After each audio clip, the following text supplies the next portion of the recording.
let's talk about David's project then, okay? So, David, you have a new game called Anfloga, right? Yep, And that's it. how about can you tell us what it is? So, the big thing with it is this was a month-long project. Um, my friend Vic, who runs FlatRedBall, he is on this new initiative to try and make a new game. I don't know about every month, but a lot of consecutive months now. And each of these games are open source and free, and you can use them as like a starter project for his game engine that he runs called FlatRedBall. So he got a hold of me. He's like, "Hey, you want to help on one of these projects?" Okay. And they wanted to make a game about, well, his underlying goal was to develop like 2D shader technology for the engine. And so I was sort of trying to think about like what kind of a really easy, well, what kind of like relatively simple game that could be done in a month, and also like showcase these sort of shaders. And so we decided to make like an underwater game. So we could do like displacement shaders and lighting stuff and things like that. So that's where Anfloga came from. And I honestly, I don't know if it's Anfloga or Anfloga. I got the name from, it's actually from an old English poem. And I forget which one. I think it's probably like the Seafarer. But basically, there's a lot of like old English poems that have these like themes of sort of isolation and purgatory, and those are sort of the same sort of themes I wanted to have in the game. So I tried to like name the submarine that you drive around in the game, and the planet that you go to, and the evil corporation um, after these old English words that sort of mean the same kind of thing. So there's a little bit of a reasoning behind the weird names, but I honestly am not sure how to pronounce them. That's my sad admission. Well, I did play the game. Me too. Yeah. Did you? So my first question is, were you able to finish it? I No, finished it. I I I minimized Okay. it since I couldn't save, and it's still actually on my desktop right now. Oh, so you weren't unable to finish due to some sort of like horrible bug. It was just boredom. No, I played about 30 to 40 minutes.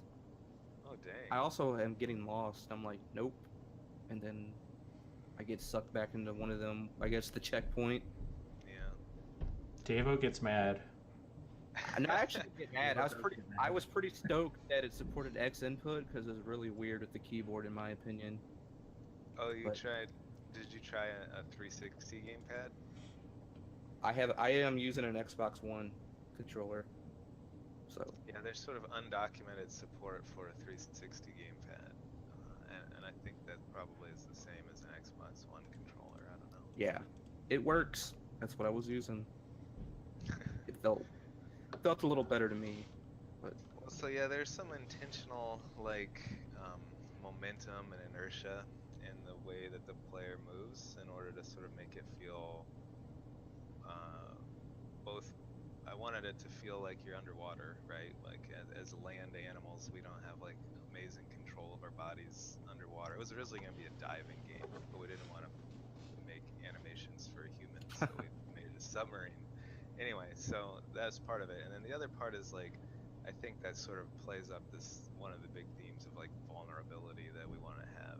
Um, like if you have like super great control over your character, that sort of boosts your confidence, and if it's a little less one to one, you sort of feel more at the will or at the whims of your environment, I guess.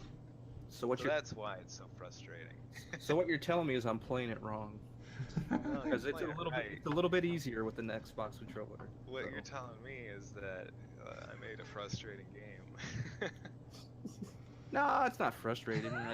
I just hit walls more using the the WASD. Yeah, you do. The other thing I find funny, I watched a few people play. Some people kind of play like me, but like when I had to like work on Dora the over. There's like The a side legendary work scroll. on Dora. Yeah.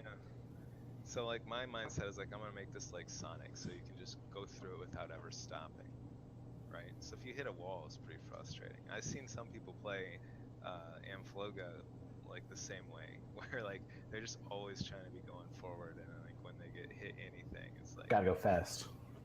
yeah. So it's like, oh, that's kind of a bummer because it's sort of like an atmospheric sort of narrative game, and when I can see people just trying to get through it as fast as possible, it's like, oh, that's sad, but I get it. You know what I mean? Like, that's just how life goes. Well, I will. So here was my experience, and I've got the video of this is my playthrough that's playing on the video now on the Twitch stream. Um, the first, I guess the opening segment, I was kind of a little frustrated, but then I actually got really into it, and it became a challenge, and I was kind of yeah, I really enjoyed it. Um, I don't know. I kind of took it as a challenge to get all the crystals, all the minerals. And I did complete the game. There's actually two endings, and you told me that you got the better ending. The ending that you get if you get at least, I think it's 60 or 61 minerals or whatever.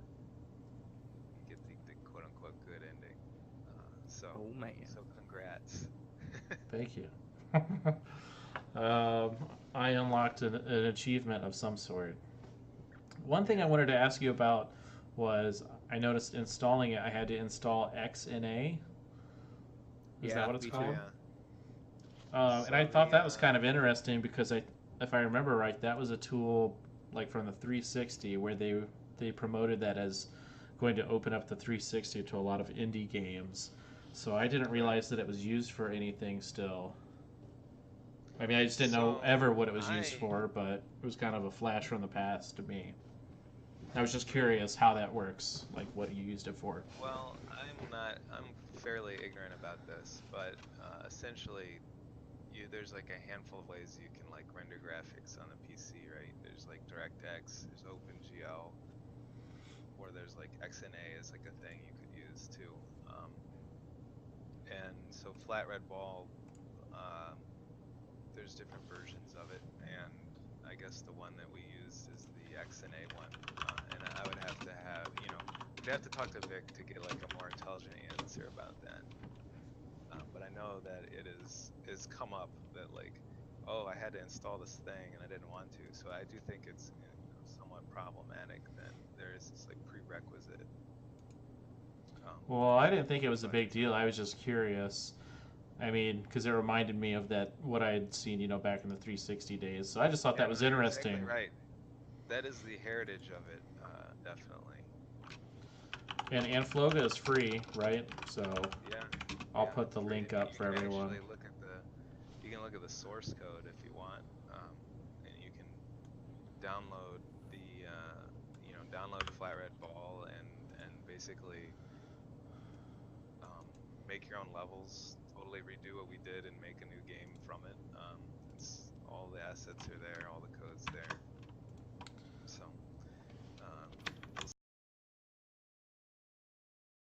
yeah, it's pretty cyberpunk. Well, I enjoyed it. I think I'm glad to hear that. There were some thought-provoking parts to it actually towards the end.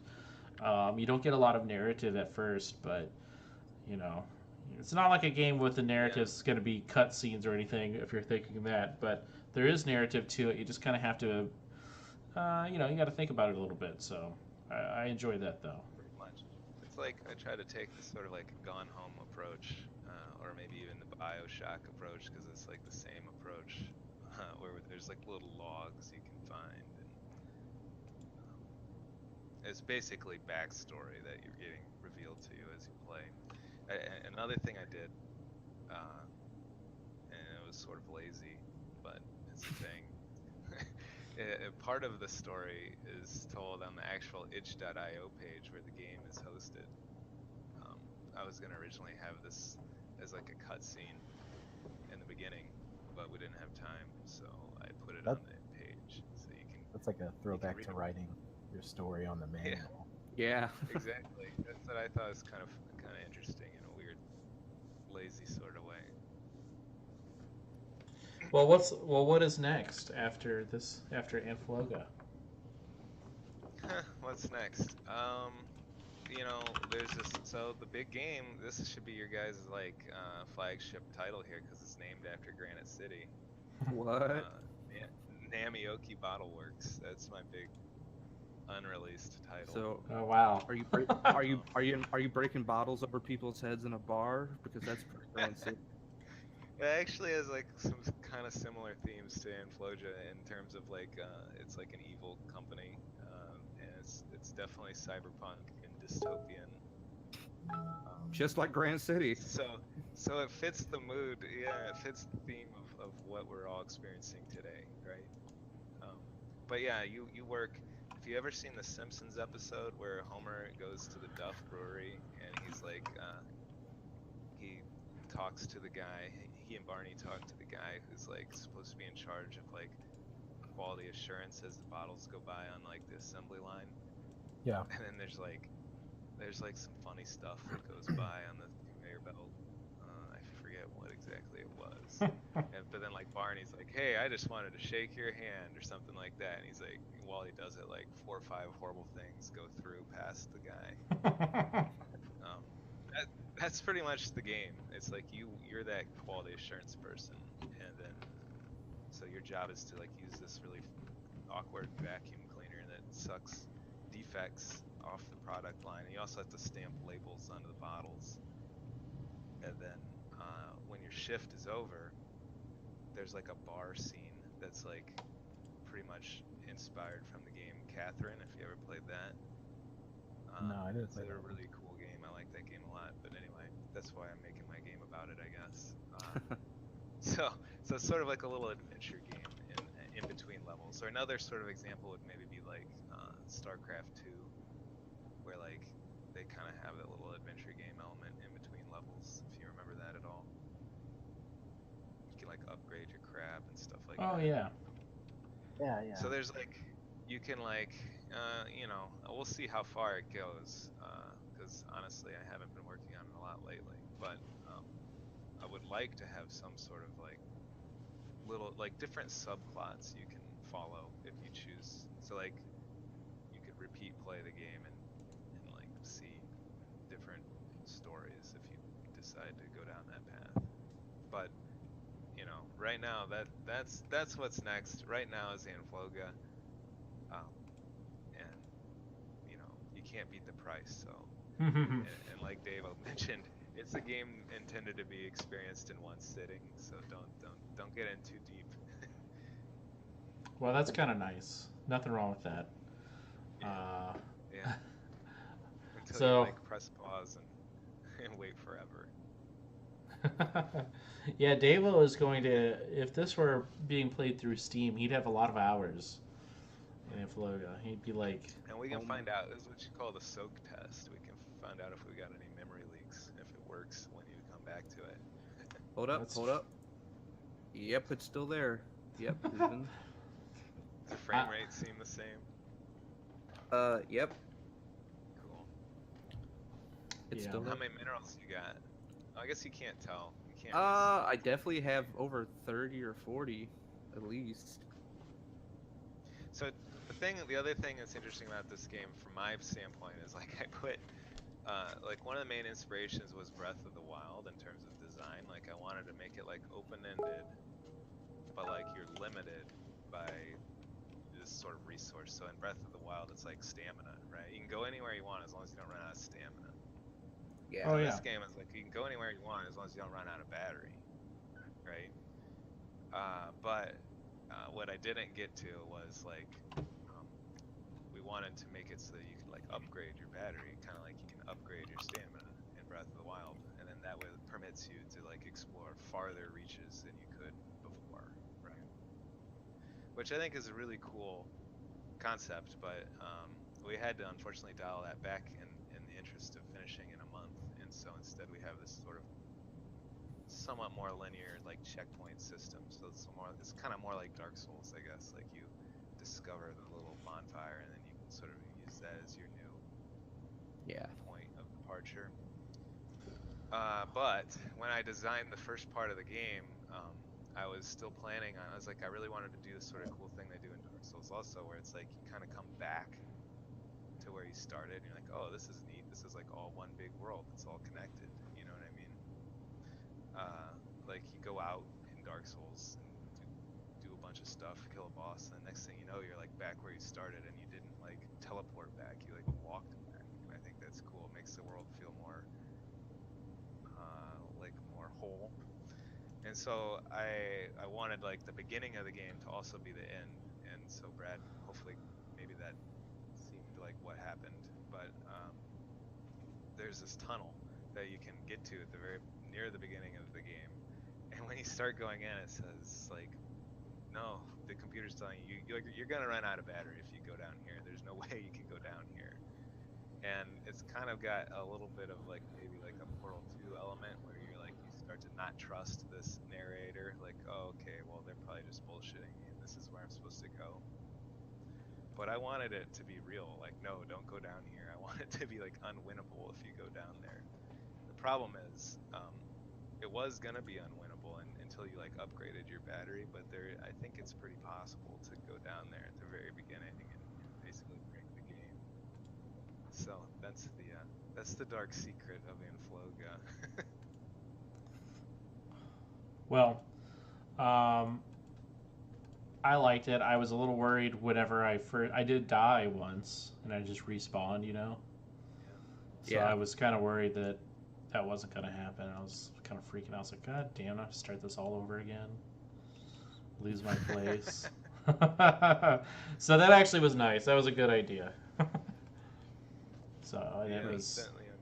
there's a small chance you can create a situation where it's pretty tough to get yourself out of. So I'm glad to hear you didn't encounter that. It doesn't sound like either of you did, so that's cool. Yeah.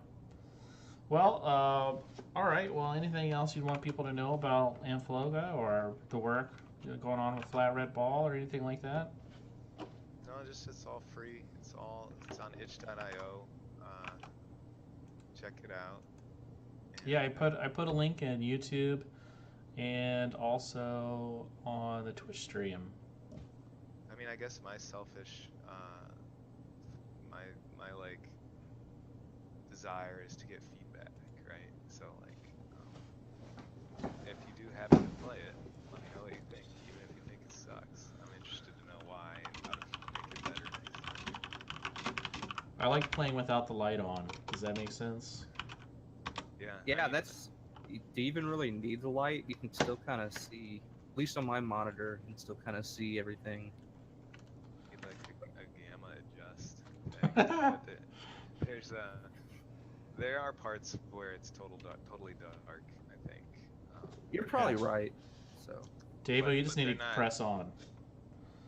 The idea is that, well, it costs battery to use the light, so I tried to make it to where like it wasn't super hard, basically, because I'd rather have people just finish the game than like, you know, the intent is not for it to be like mega challenging. it's too hard for me. Make it easier. See the narrative and have this, you know, sense of exploration. So that's what I want. Man. So I just want to end on this note that there was a journalist who was discovered to have he took a picture and his monitor was in the background and people followed the link of one of his pages that was open and it was like Japanese hentai and tentacle porn and stuff. And he's an editor for Vanity Fair, Newsweek, and MSNBC contributor. Wow. And he's trying to defend himself and say he was, I don't fucking know. He was researching it. Yeah, he said he was trying to prove to his wife that tentacle porn is real. That's what I tell my wife all the time when she catches me looking at tentacle porn. Like, good save. Imagine living in a world where you think tentacle porn isn't real, though. Blissful ignorance. Yeah, exactly. Man, but then the website that Before he the actually internet. had, the website he actually had to open did not even have tentacle porn, but it had big ass porn, smell, swimsuit, teacher, all hentai. Smell? I don't know, dude. I don't. I'm going to get on Google. I'm going to look at this People are into all kinds hentai of stuff. smell porn. Or what? Smell porn. Smell porn. It's where people are like ripping ass in dudes' faces. All dudes are like cake farts. We That's probably smell shouldn't talk porn, about right? that. Darren will ghost on us. He's gonna be like, I want no part of this. So, okay, well, maybe we should end it on that note. Hopefully next time we'll have you on, David, and we can show everybody Namioki Bottle Works. Yeah. So, Maybe we can have like an early release preview, something like yeah, that. yeah, it'd be cool. We'd Yeah. be glad to check it out. Play it. We'll talk over it. That'd be cool. Yeah. So again, everybody who's if you're listening to the podcast, of course we have a YouTube video. If you're on YouTube, we also have this on Twitch. And Twitch, there's going to be a lot more kind of inserts of video and websites, so you can actually see gameplay of Anfloga on our Twitch channel. That's 3GC Dudes. And if you're watching video on either platform, we of course we will have the audio up tomorrow on iTunes, Stitcher, Google Play, and SoundCloud. So make sure you check out Anfloga and FlatRedBall.itch.io. So that's FlatRedBall.itch.io. And we'll see you guys next time. Thanks for having me. See you Yeah, guys. thanks for coming on, guys. We'll see you during E3 week. Cool. All right, see you guys. Peace out, Darren. Peace, Darren. Well, that was pretty fun.